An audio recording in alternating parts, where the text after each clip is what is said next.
Permit me also to recognize the Deputy Vice Chancellor and to recognize Professor Penina Mlama.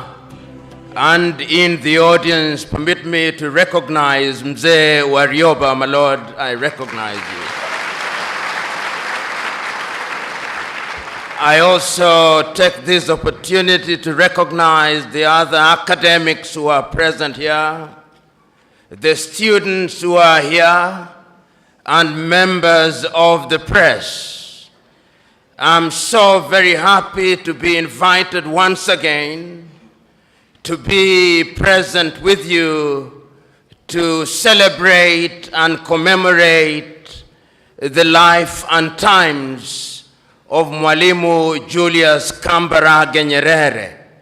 I first came to Tanzania as a student on the 9th day of December 1984 when I was a student leader at the University of Nairobi, and the then President of Kenya invited me, among other students, to accompany him. And that is when I met Mwalimu Nyerere.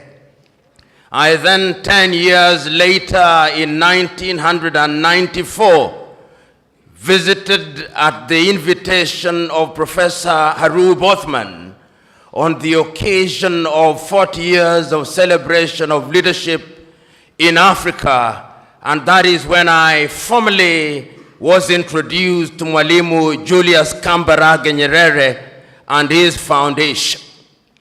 It therefore gladdens my heart that I'm in the country of a man whom I admire and in a hall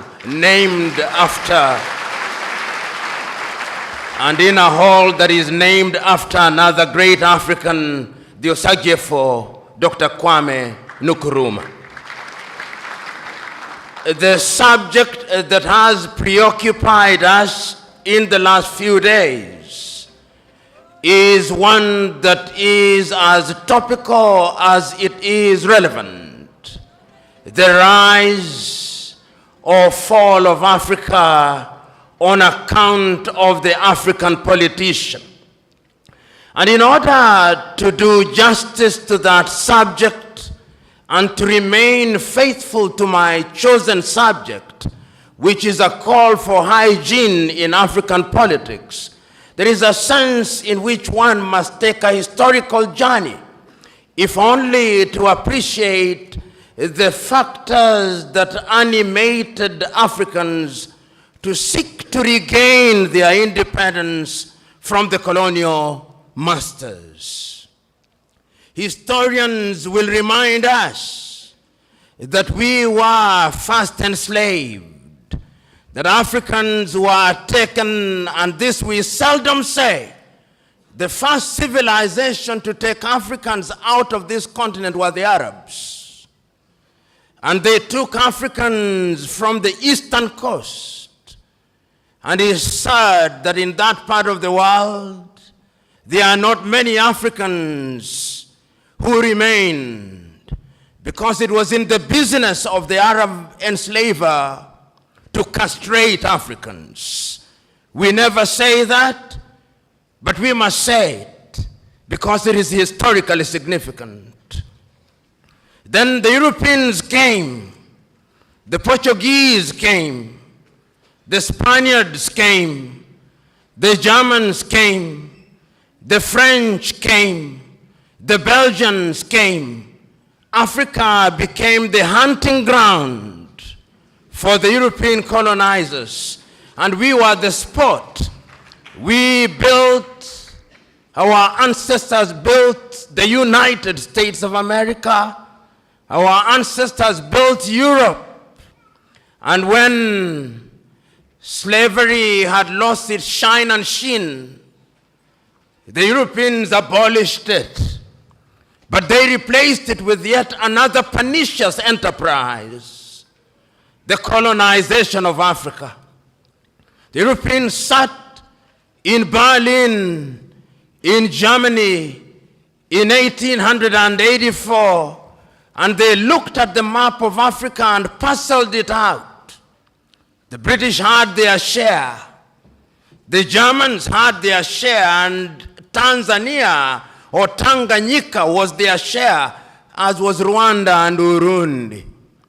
The Spaniards were Johnny-come-latelys in the arena, and they got little Equatorial Guinea and Southwest Africa.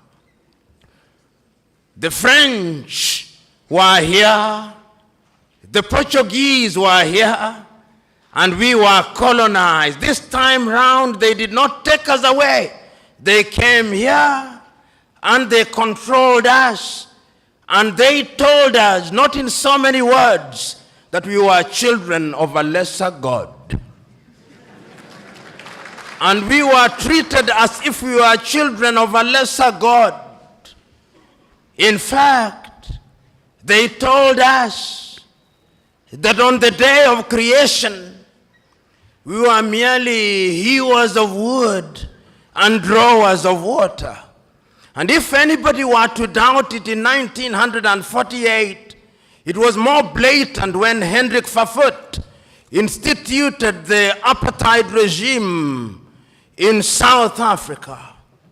But yet there is a sense in which the God that we worship never sleeps.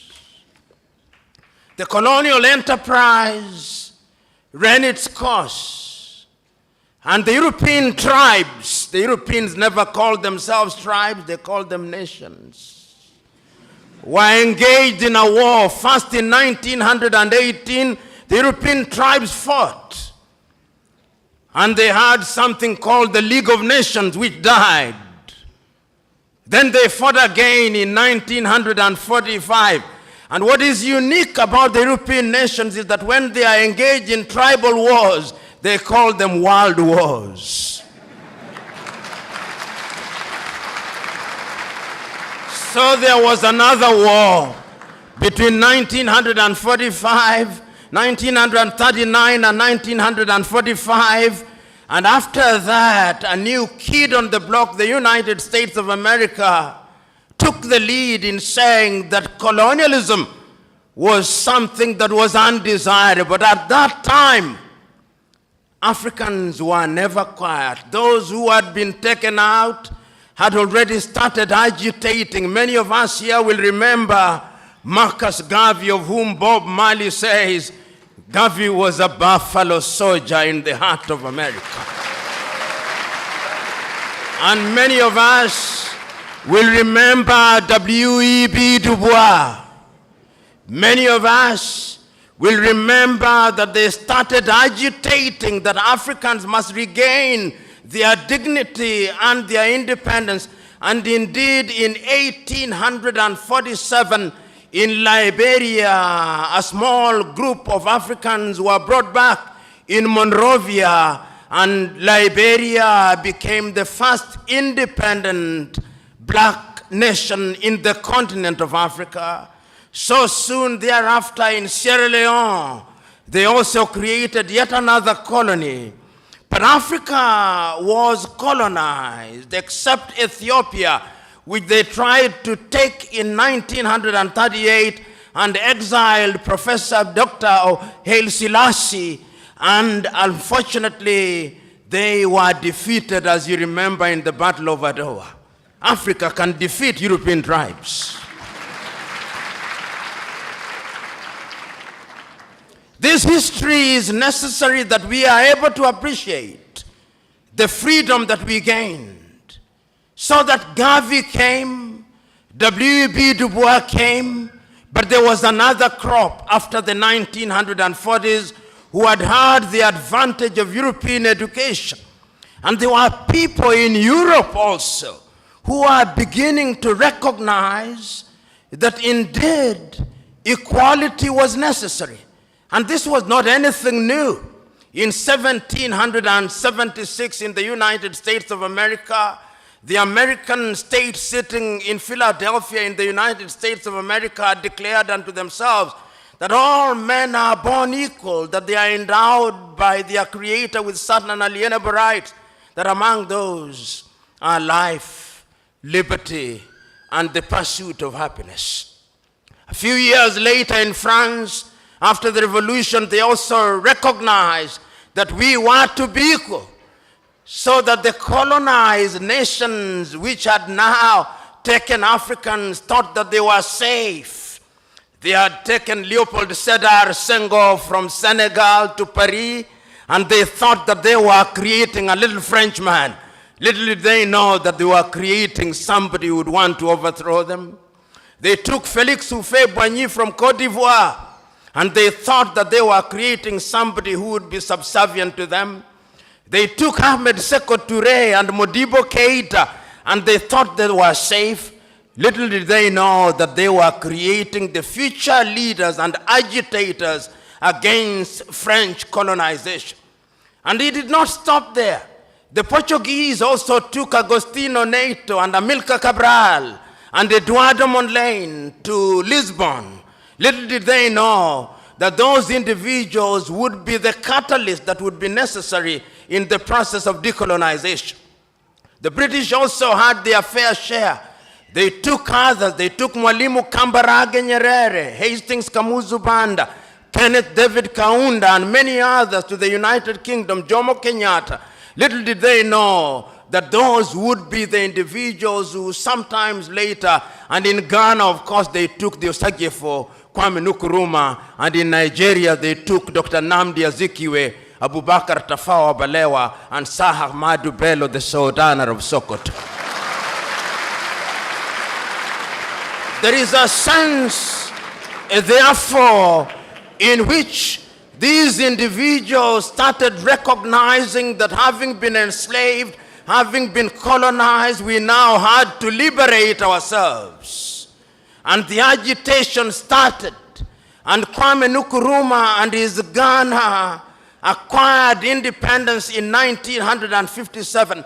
And I still can hear Kwame Nkrumah through the vicissitudes of time saying in Accra, Ghana, that Ghana is free and will never be colonized again. But the freedom of Ghana means nothing if the rest of Africa is not free. I can hear Mwalimu Julius Kambarage Nyerere saying that he is prepared to delay the independence of Tanganyika so that Tanganyika, Kenya, Uganda would become independent at one time. Mwalimu could see the future with the exactitude of a Jewish prophet. Jomo Kenyatta and Obote could not. And therefore, we gained independence as separate states, and the story will be told shortly. So what do we see? The agitation, the demand by the people that we must be decolonized. And why is it that we were asking that we must be decolonized? Why is it that we were demanding that we must regain our independence? Because throughout the ages, it was always the divine plan that men must be masters of their destiny.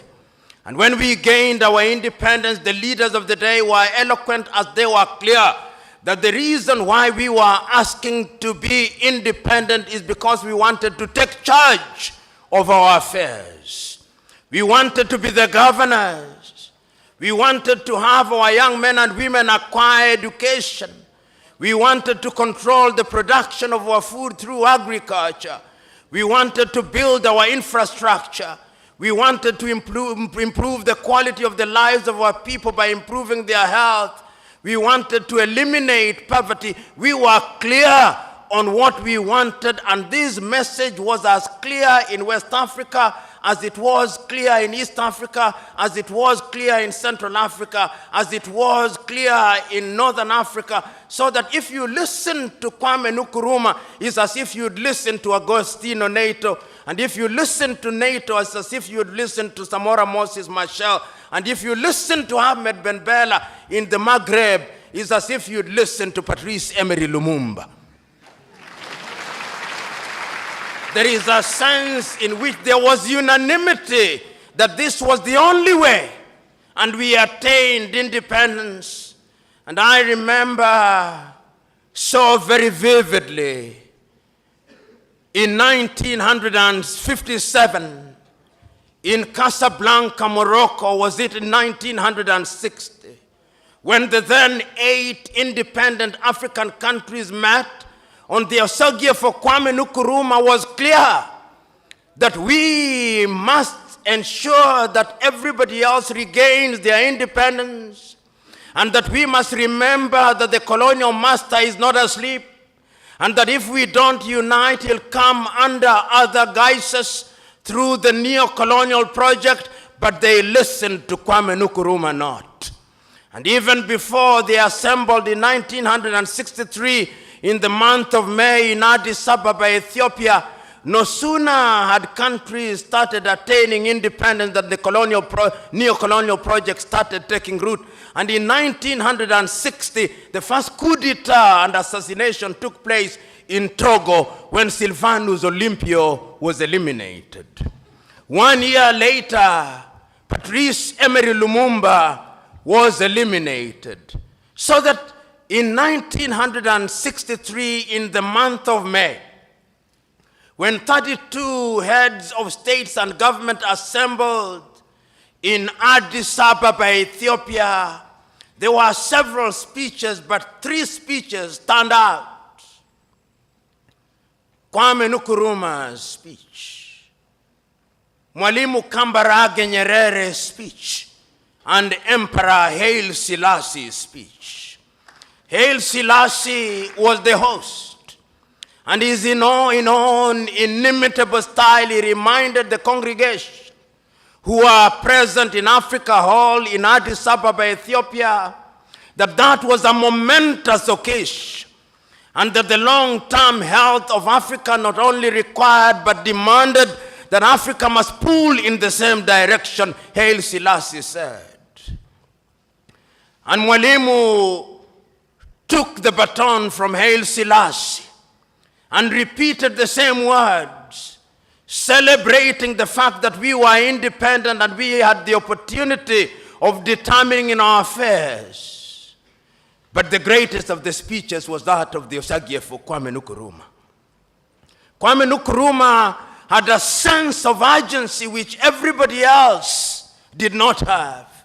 He said, not in so many words, but in effect, that if we want to immunize ourselves from the diabolical machinations of the erstwhile colonial master, now turned neo-colonizer, we have to move here as one Africa, with the United States of Africa, with one army, with one currency, with one central bank, and with one nation. But they listened to him not. They had started getting used to the trappings of power.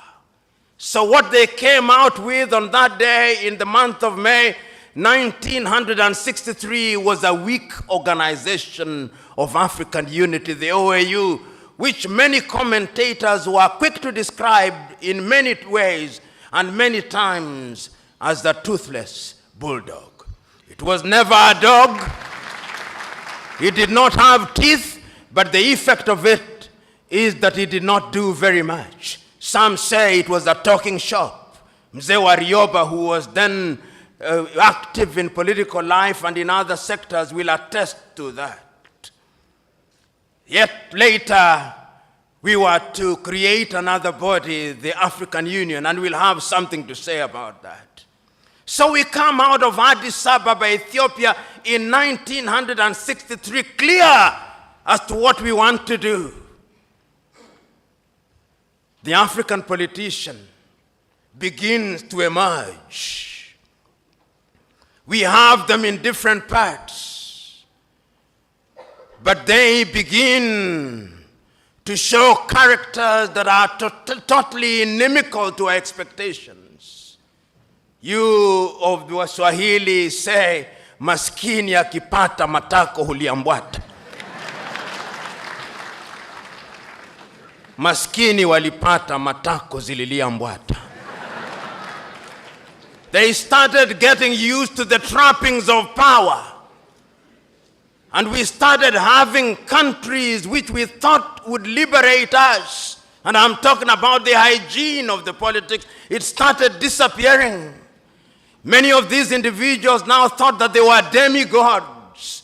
suffering from what I call the Messiah complex, thinking that they had been brought to Africa to liberate her, and that they suffered from two major diseases. One of them is the martyr syndrome, and the other one is the Messiah complex.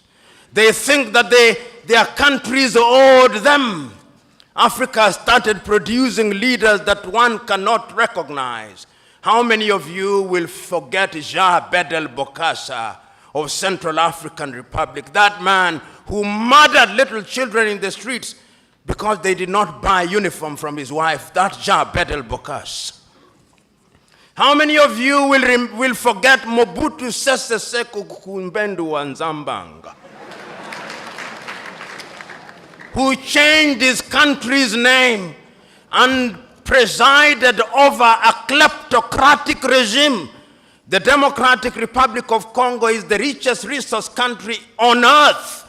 Conservatively, it is said that under her belly, she has minerals, which is equivalent to 34.1 trillion United States dollars. And yet today, it is one of the poorest nations on earth. It is the only nation on earth which on the day of the election has its president saying, we know we ought to have elections, but we have no money to hold elections. When you see a country which has as its official name the Democratic Republic of Congo, know that there is no democracy. In fact, I dare say that any country, two countries that I know insisting on having as a part of their official name the Democratic Republic of something are never democratic. The other one is Korea, the People's Democratic Republic of Korea. It's as if when you can't graduate to be a doctor, you go to the church and you ask to be baptized as Dr. Mwadime. But that is not the point. The point is that who can forget Mobutu Sese Seko? Who can forget Idi Amin of Uganda? Who can forget Mengistu Haile Mariam of Ethiopia? And one can go on and on, because hygiene had started disappearing from African politics. Our agriculture was beginning to suffer. European musicians who had a little sense of guilt came to perform in Africa, Bob Geldof, to free the Ethiopians out of hunger. There was no hygiene in our politics. We could not run our education systems. Our young men and women were going to India because the budgets meant for education were consumed by individuals whom we had entrusted with the task of presiding over it. Our health sectors were beginning to collapse. And as I've said before, the political leadership did not have any faith in those institutions. Typically, the typical African politician, perhaps not in Tanzania today, if they were sick, they had a cold, they would not go to Muhimbili, they would go to London. If they were Kenyan, they would not go to Kenyatta Hospital, they would run to the United Kingdom. Tragedy, no hygiene in our politics, because Africans had started engaging in theft. In fact, I used to say that African politicians were thieves. Then I went to Uganda and I was told that they are not thieves, they are looters. And when I went to Liberia last week, I was told they are not looters. I was told they are looters on an industrial scale. That is the logical metamorphosis of the African politician, whose appetite for public wealth is completely insatiable. Hygiene was disappearing from African politics. And we could see the effect of the disappearance of hygiene in African politics. But there was always the erstwhile colonial master to assist. Coup d'etats started visiting Africa. Modibo Keita in Mali was consumed. Nnamdi Azikiwe in Nigeria was consumed. The Osagie for Kwame Nkrumah was consumed. Apollo Milton Obote was consumed. Amilcar Cabral in Guinea-Bissau was consumed. Patrice Emery Lumumba was consumed. Coups were so frequent in Africa that Afro-pessimists were now hard to say that coups were as frequent as breakfast. But even breakfast was not frequent on African tables. We could not feed ourselves because there was no hygiene in African politics.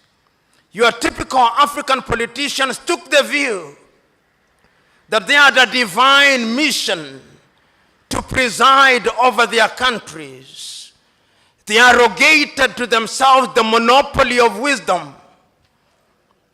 If you listen to some of them, and I listen to the radio announcements announcing the activities of one leader of an African country, Habyarimana Juvenal, it would take 3 minutes to say the things that he had done.